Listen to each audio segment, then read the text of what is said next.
Welcome back. Today, we're going to tackle a topic that can feel, a bit ancient and pretty complicated, the UK's House of Lords.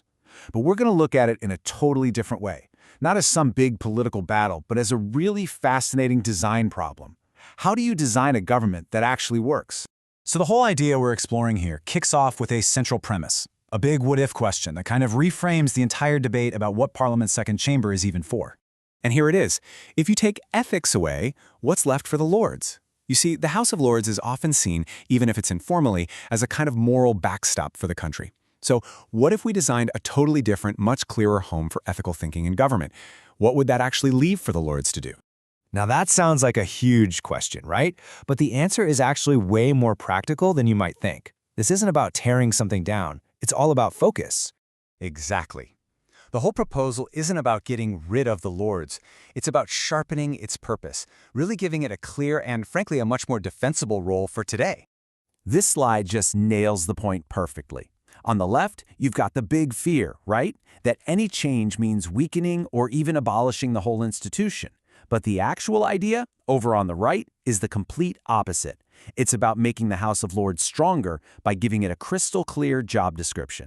The problem right now is that the Lords has too many jobs. It's supposed to revise laws, but it's also kind of expected to be the nation's conscience.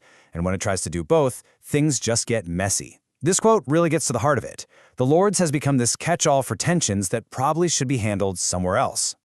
So if we lift that huge burden of being the moral backstop, what is left? Well, it allows the Lords to focus on the unglamorous but absolutely vital work it already does, often completely behind the scenes. And that work is called legislative scrutiny. Look, it's never going to trend on social media, but it is the absolute bedrock of good lawmaking. It's all about checking the details, the fine print that actually affects all of our lives. So what does that actually look like? Well, it's this. It's experts reading bills word for word.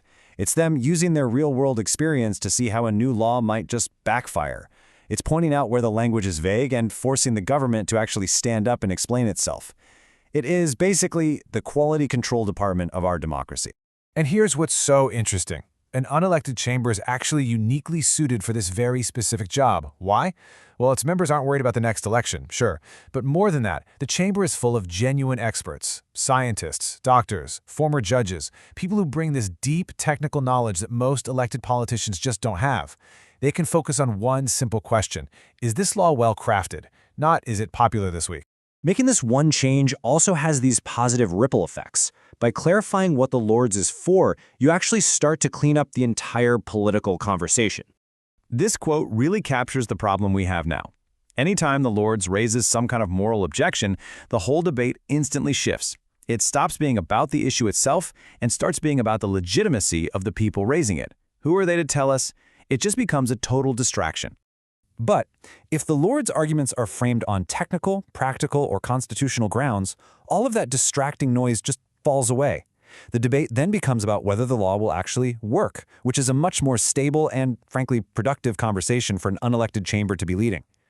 And there's another, more subtle benefit that is just so important for a healthy democracy: accountability.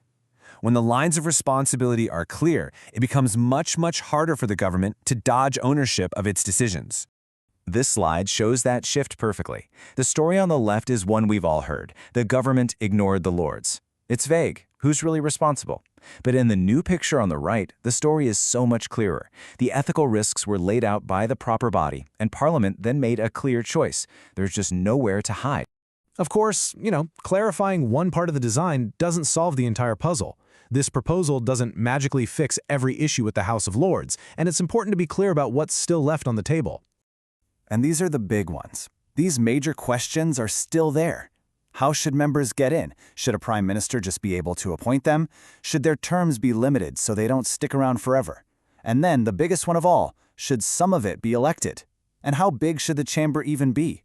These debates don't just disappear. But here's the key.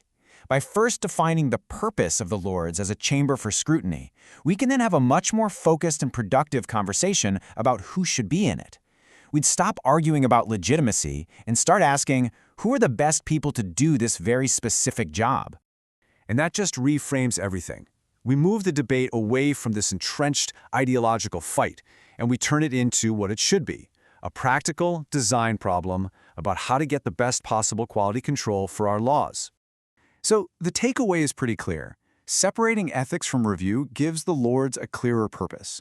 This focus helps it do the vital technical work of scrutiny better, and that clarifies who is accountable for what. But that leads us to the next absolutely crucial question you have to ask of any reform. How could this new design go wrong? How could it be undermined or captured? That's the stress test, and that's a question worth thinking about.